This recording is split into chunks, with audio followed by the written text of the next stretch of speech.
Vous avez été trompé. Dès le tout premier cours d'histoire à l'école, on vous a inculqué un mensonge dont l'ampleur est tout simplement impossible à saisir pour une personne ordinaire. On nous dit que le 19e siècle est l'ère de la vapeur, du charbon et des premières tentatives maladroites de l'humanité pour bâtir une société industrielle. On nous dépeint des images où des ouvriers sales, armés de pioches et de pelles, créent des chefs-d'œuvre qu'il est extrêmement difficile de reproduire, même aujourd'hui, avec nos lasers, nos grues et notre modélisation informatique. Vous êtes-vous déjà demandé d'où venait tant de métal à une époque où, selon la version officielle, le principal moyen de transport était une charrette tirée par un cheval? Regardez attentivement les photographies de la fin du 19e siècle. Que voyez-vous? Des ponts grandioses, des gares gigantesques aux voûtes ajourées, des bâtiments à ossature et, bien sûr, les joyaux de cette absurde technologique. Le Crystal Palace à Londres et la Tour Eiffel à Paris. Les historiens affirment d'un air impassible que tout cela a été conçu sur papier, à la lueur des bougies, puis coulé et assemblé à la main par des ouvriers semi-analphabètes en un temps record. Mais il suffit de prendre en main une calculatrice et un manuel de métallurgie pour que la version officielle commence à craquer de toutes parts, révélant un vide effrayant. Commençons notre enquête par un ouvrage que l'on qualifie de « merveille de l'époque victorienne ». Le Crystal Palace à Londres, prétendument construit en 1851. On nous dit que cette gigantesque structure de verre et de fonte fut érigée en quelques mois seulement. Pensez un instant à ces chiffres. La surface du pavillon d'exposition dépassait les 90 000 mètres carrés. La longueur du bâtiment, 564 mètres. Sa hauteur, 33 mètres. Et tout cela, selon les manuels, a été construit par un jardinier, Joseph Paxton. Un jardinier. Un homme qui auparavant construisait des serres, conçoit soudain un bâtiment qui exige des calculs d'ingénierie du niveau de la résistance des matériaux modernes. Mais le plus effrayant ne réside pas dans la personne de l'architecte, mais dans les matériaux. La construction a nécessité 4500 tonnes de fonte et de structures en fer. Et ce n'est que l'ossature. Ajoutez à cela 300 000 feuilles de verre fabriquées à la main. L'histoire officielle affirme que toutes les pièces nécessaires ont été fabriquées dans différentes usines à travers la Grande-Bretagne, acheminées à Hyde Park et assemblées comme un jeu de construction. Cela semble plausible, jusqu'à ce que nous commencions à calculer. 4500 tonnes de métal. Au milieu du 19e siècle, la métallurgie, comme on nous le dit, n'en était qu'à ses balbutiements. Pour obtenir une telle quantité de fonte pure et de qualité pour les structures porteuses, il fallait traiter des dizaines de milliers de tonnes de minerais et brûler des montagnes de charbon. Où sont ces carrières? Où sont ces gigantesques hauts fourneaux, capables de produire une telle qualité et à un tel rythme? Si vous examinez les statistiques de production de fonte de l'époque, vous constaterez que toute l'industrie britannique aurait dû travailler exclusivement pour ce palais, arrêtant la production de rails, de machines-outils et d'armes. Mais admettons qu'il l'ait coulé. Comment l'ont-ils acheminé? Les chemins de fer en 1850 avaient une capacité de transport dérisoire. Le principal transport de marchandises était les charrettes tirées par des animaux. Imaginez la logistique. Des milliers de charrettes, chargées de poutres de plusieurs tonnes, rampent sur les routes boueuses d'Angleterre vers le centre de Londres. Cela aurait dû être un effondrement logistique qui aurait paralysé la capitale pendant 1 an. Mais dans les journaux de l'époque, c'est le silence. Aucune mention d'un enfer de transport. Le palais a simplement poussé, comme un champignon après la pluie. Et c'est là que nous abordons la question principale. La qualité de la coulée. Regardez les anciennes photos ou gravures des intérieurs du Crystal Palace. Ce ne sont pas de simples poutres brutes. C'est une fonte élégante, artistique. Des pièces unifiées qui s'ajustent parfaitement les unes aux autres. De nos jours, pour atteindre une telle précision en production de masse, on utilise des machines à commande numérique. Et on nous dit qu'au 19e siècle, alors que la standardisation était à ses balbutiements, des milliers d'ouvriers différents dans différentes usines Fabriquer des pièces qui, lors de l'assemblage, s'ajustaient au millimètre près? C'est technologiquement impossible pour le niveau de développement qu'on nous attribue. Soit ils possédaient des technologies dont on ne nous parle pas, soit le Crystal Palace est l'héritage d'une autre civilisation, qui a simplement été déterrée, restaurée et présentée comme leur propre réussite. Rappelez-vous ce qui est arrivé à ce palais. Il a brûlé. Il a été réduit en cendres en 1936. Un bâtiment de fer et de verre a brûlé comme une boîte d'allumettes. La fonte ne brûle pas. Le verre fond à des températures énormes. Pour détruire une telle machinerie, il faut une température comparable à celle d'un four industriel. Ou s'agissait-il d'une démolition intentionnelle, pour masquer les traces de technologie que nous n'étions pas censés voir? Et maintenant, transportons-nous en France, en 1889. La Tour Eiffel. Symbole de Paris ou monument à notre cécité?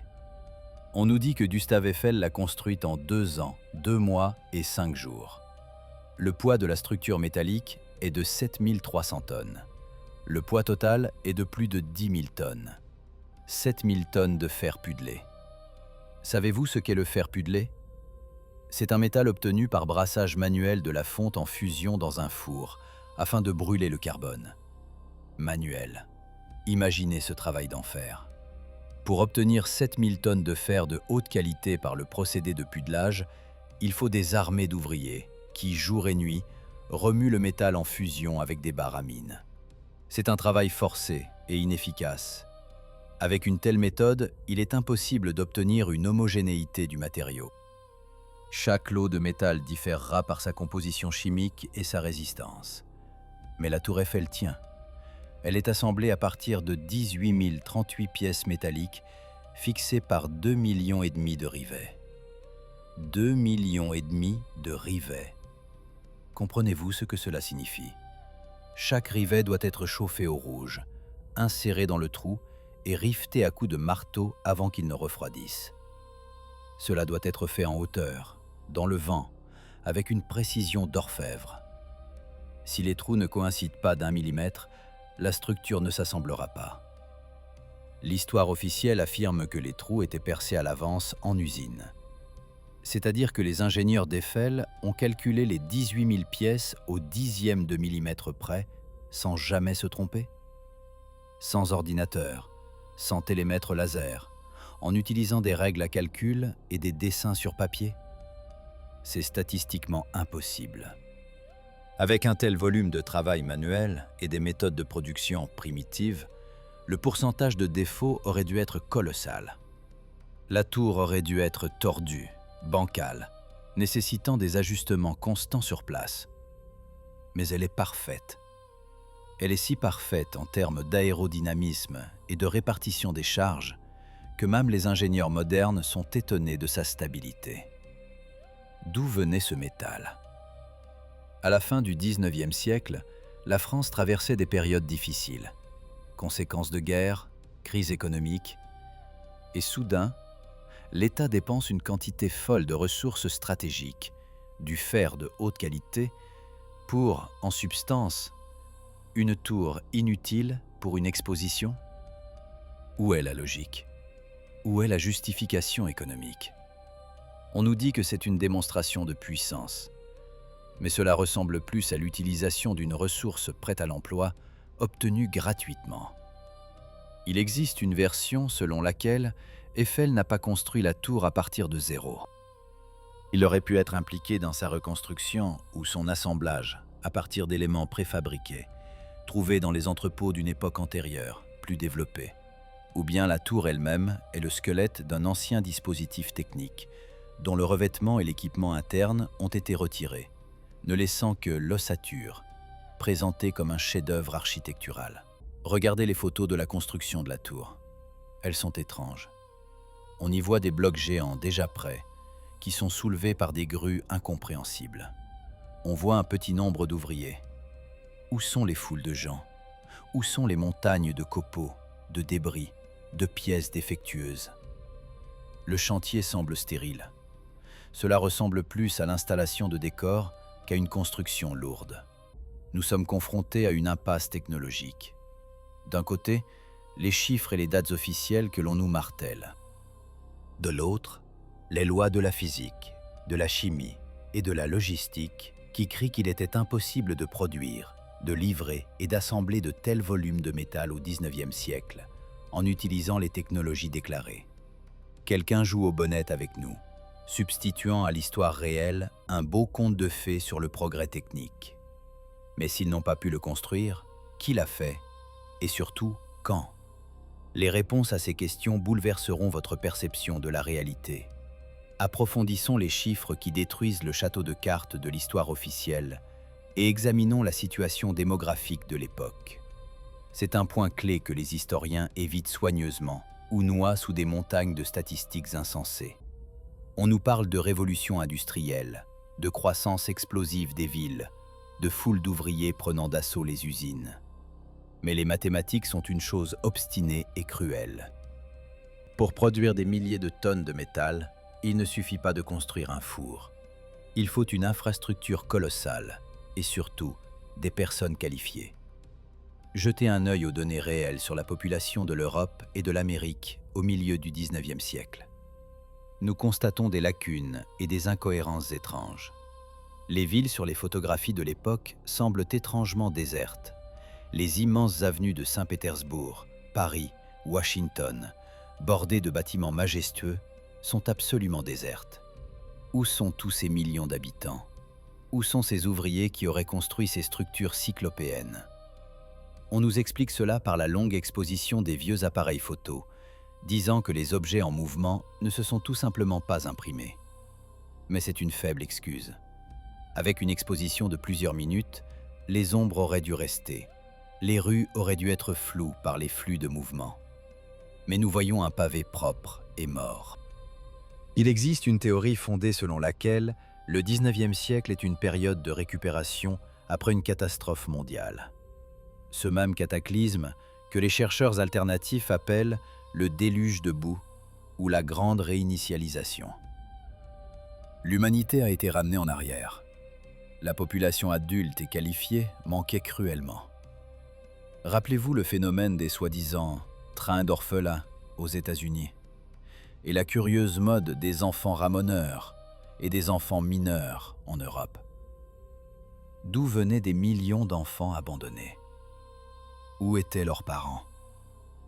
Et c'est dans ce monde où les hommes adultes manquent, où les chaînes logistiques sont brisées, où les survivants tentent de s'organiser au milieu des ruines, qu'on nous annonce la construction du Crystal Palace et de la Tour Eiffel.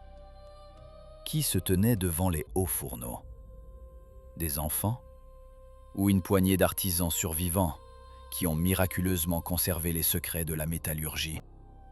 La production d'un tel volume d'acier et de fonte nécessite des milliers de métallurgistes, d'ingénieurs, de chimistes expérimentés. Il faut des décennies pour les former. Dans les conditions post-apocalyptiques du XIXe siècle, il était tout simplement impossible de les trouver. Parlons maintenant de l'énergie. C'est le fondement sans lequel toute métallurgie n'est qu'une fantaisie. Pour fondre 1 tonne de fonte avec les technologies de l'époque, il fallait brûler plusieurs tonnes de charbon de bois ou de coke. Multipliez cela par les dizaines de milliers de tonnes de métal nécessaires à la construction de ponts, de gares, de ces mêmes palais et tours. Cela signifie que l'Europe aurait dû être chauve. Les forêts auraient dû être rasées. Les mines de charbon auraient dû fonctionner à la limite de leur capacité physique, produisant des millions de tonnes de combustible. Mais regardons les cartes et les rapports des services forestiers. Les forêts sont en place. Les volumes d'extraction de charbon augmentent, mais ils ne correspondent absolument pas aux appétits qui auraient été nécessaires pour le boom de la construction annoncé. Le bilan énergétique ne correspond pas. D'où tirait-on l'énergie pour la fusion? La version officielle est silencieuse, ou murmure quelque chose sur l'efficacité des nouveaux fours. Mais les lois de la thermodynamique ne peuvent être trompées. Soit on extrayait 100 fois plus de charbon, et nous ne savons pas où, soit le métal n'était pas fondu avec du charbon. Il existe une possibilité effrayante, que toute cette industrie métallurgique du XIXe siècle soit une fiction, un écran de fumée. Les énormes usines que l'on nous montre sur les gravures pourraient avoir été de simples lieux de refonte. Ou, ce qui est encore plus probable, des entrepôts de produits finis d'une civilisation précédente. Imaginez que vous ayez trouvé un entrepôt géant de poutres en I, de tuyaux et de tôles de revêtement, laissés par ceux qui vivaient ici avant nous. Vous n'avez pas besoin d'extraire le minerai, vous n'avez pas besoin de brûler la forêt. Vous prenez simplement ce qui est prêt, l'adaptez un peu à vos besoins et le présentez comme votre propre invention. Cela explique pourquoi la qualité du métal dans les anciennes constructions surpasse souvent les équivalents modernes. Cela explique l'absence de terrils de scorie, qui aurait dû être de la taille de montagne si la production avait commencé à partir de zéro. Nous vivons sur les ruines de géants, nous utilisons leurs cuillères et leurs fourchettes, et nous appelons fièrement cela l'industrialisation. Le bond technologique du 19e siècle a été trop brusque, trop artificiel. En 50 ans, l'humanité aurait prétendument passé de la chandelle à l'électricité et au gratte-ciel.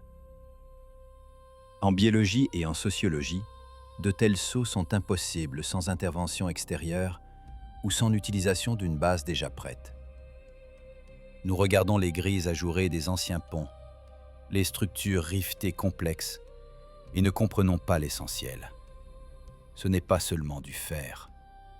Ce sont des éléments d'un système global unique dont nous avons oublié la fonction. Le Crystal Palace et la Tour Eiffel ne sont pas des pavillons d'exposition. Leur forme, leur structure, leurs matériaux suggèrent une fonction purement technique et fonctionnelle.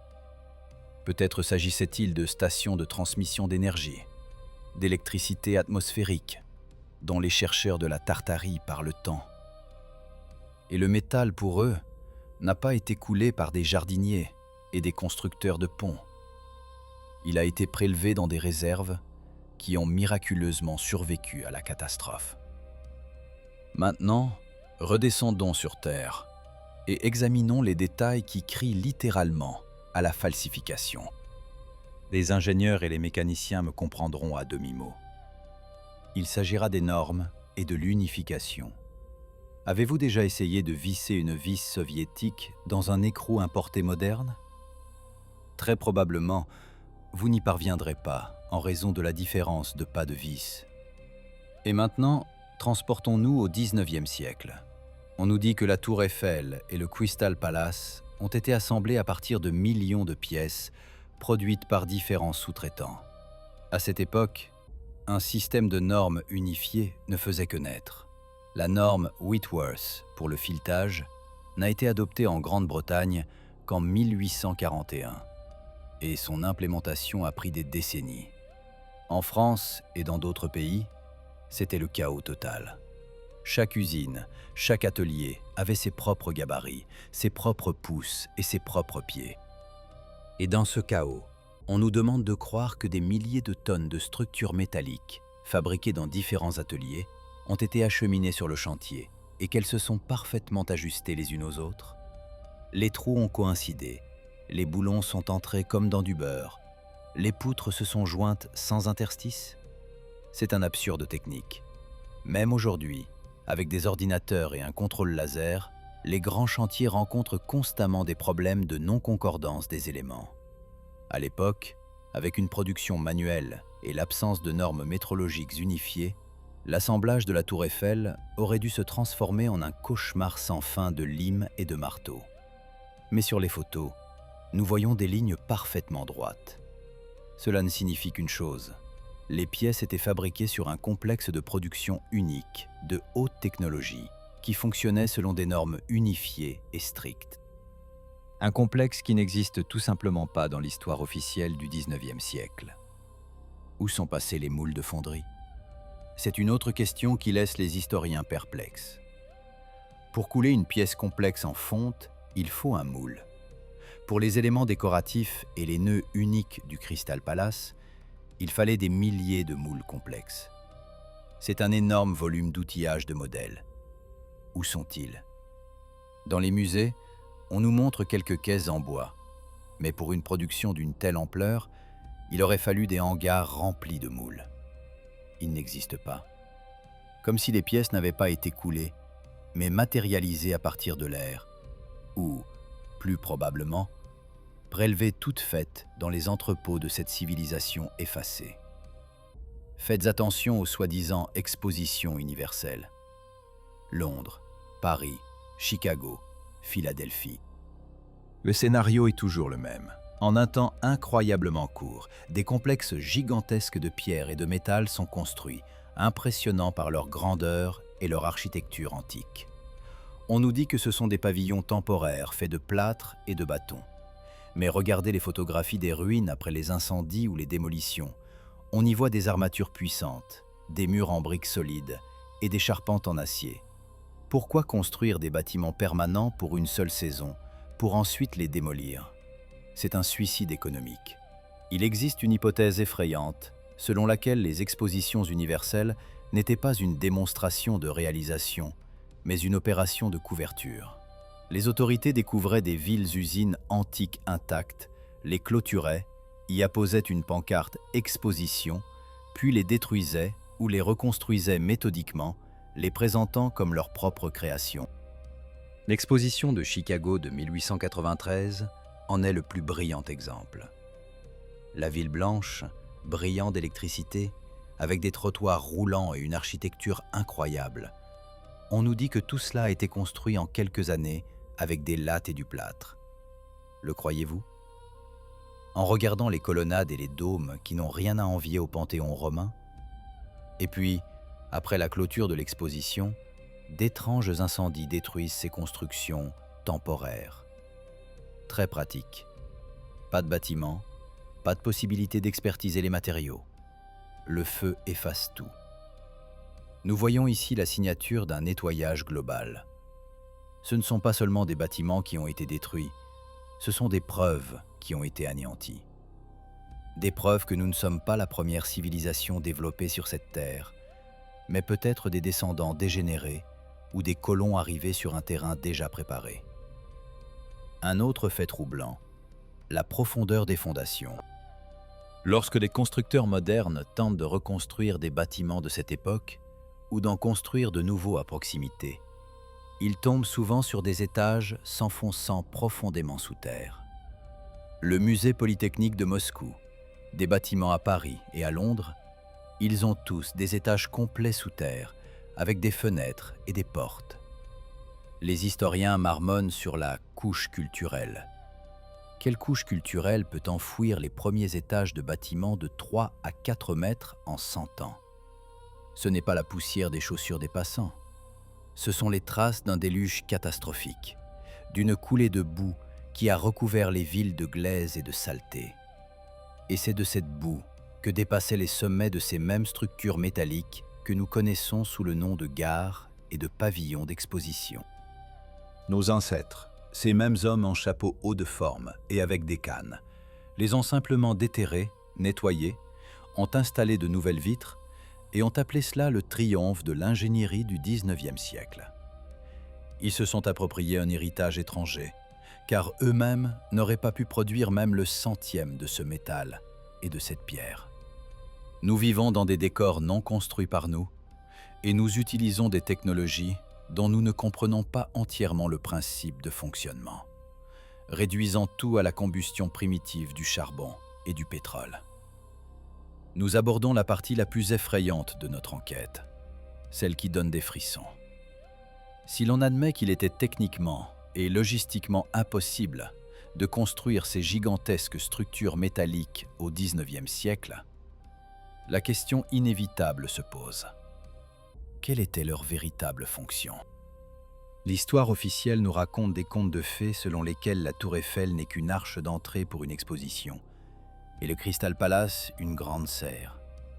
Mais regardons ces objets avec les yeux d'un ingénieur en énergie et non d'un touriste.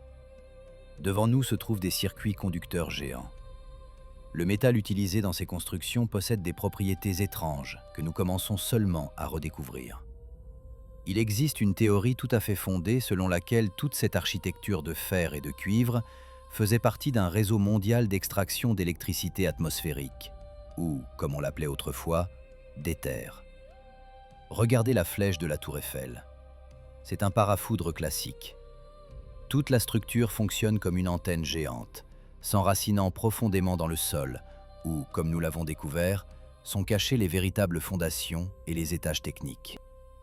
Les autorités de l'époque, ces mêmes usurpateurs qui ont pris le contrôle du monde après la catastrophe, comprenaient parfaitement ce qu'elles avaient devant elles. Mais ce dont elles avaient besoin, ce n'était pas de l'électricité gratuite, accessible à tous, partout sur la planète. Elles avaient besoin de pouvoir et de contrôle. L'énergie gratuite rend l'homme libre. Et l'énergie qu'il faut vendre, charbon, pétrole, gaz, rend l'homme esclave. C'est pourquoi nous voyons cet étrange paradoxe de la fin du XIXe siècle. Alors que des tours éthériques, et peut-être encore fonctionnelles, étaient en place, on a commencé à nous imposer de moteurs à combustion interne primitifs et une production d'électricité sale au charbon. Ce fut le plus grand sabotage de l'histoire de l'humanité.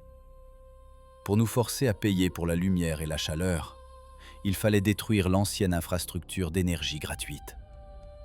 C'est pourquoi le Crystal Palace a brûlé. C'est pourquoi de magnifiques pavillons d'exposition ont été démolis en Amérique.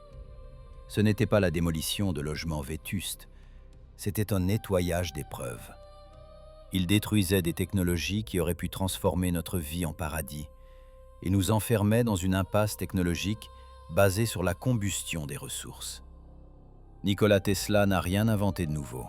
Il a simplement eu accès aux connaissances préservées de cette époque, a tenté de les faire revivre et a été immédiatement détruit par des élites financières comme Morgan, qui ne voulaient pas d'énergie gratuite pour le peuple. Mais il y a un secret encore plus sombre lié à cette période. Où ont-ils trouvé les gens pour servir cette nouvelle économie de l'esclavage? Nous avons déjà parlé du vide des villes sur les anciennes photos. Mais ensuite, il y a une explosion démographique qui défie toute explication logique. La population de la Terre commence à croître de manière exponentielle, malgré l'insalubrité, les maladies et les guerres. D'où sont venus ces millions de nouveaux citoyens? Rappelez-vous le phénomène des incubateurs. À la fin du XIXe siècle, dans toutes les grandes expositions, à côté des merveilles de la technologie, des enfants étaient exposés dans des incubateurs. On nous dit que c'était pour sauver les bébés prématurés, mais l'ampleur de ce phénomène est effrayante. C'étaient des pavillons entiers remplis de bébés sans parents. Il existe une version macabre selon laquelle, après le cataclysme mondial qui a détruit la majeure partie de la population adulte, les nouveaux maîtres du monde ont lancé un programme de restauration artificielle de la population. Ces trains d'orphelins qui sillonnaient les États-Unis et distribuaient des centaines de milliers d'enfants d'origine inconnue dans les fermes sont les maillons d'une même chaîne. Nous avons été élevés à nouveau. Nous avons été installés dans des villes vides, laissées par la civilisation précédente. On nous a donné des pelles et des pioches et envoyé extraire du charbon afin que nous ne posions pas de questions inutiles. Nous sommes une civilisation cargo. Nous vivons dans des maisons que nous ne savons pas construire. Nous marchons sur des ponts dont nous avons oublié le principe de fonctionnement. Nous adorons des carcasses de fer, les considérant comme des monuments culturels, alors qu'en réalité, ce sont des générateurs de vie déconnectés. Pensez aux dates. 1812, 1850. Les incendies de Moscou, de Washington, les grands incendies dans les villes américaines. Ce ne sont pas des coïncidences. Ce sont des étapes de guerre et de nettoyage. L'ancien monde, avec son harmonie du métal et de la pierre, avec son énergie éthérique, a été détruit. Sur ces décombres a été construit notre monde, un monde de suie, de pétrole et de mensonges. La tour Eiffel se dresse comme une pierre tombale sur la tombe d'une grande civilisation. Et nous, comme des touristes, prenons des selfies devant notre propre mémoire perdue, sans même soupçonner que ce tas de métal aurait pu éclairer tout Paris gratuitement, si seulement nous savions comment actionner l'interrupteur.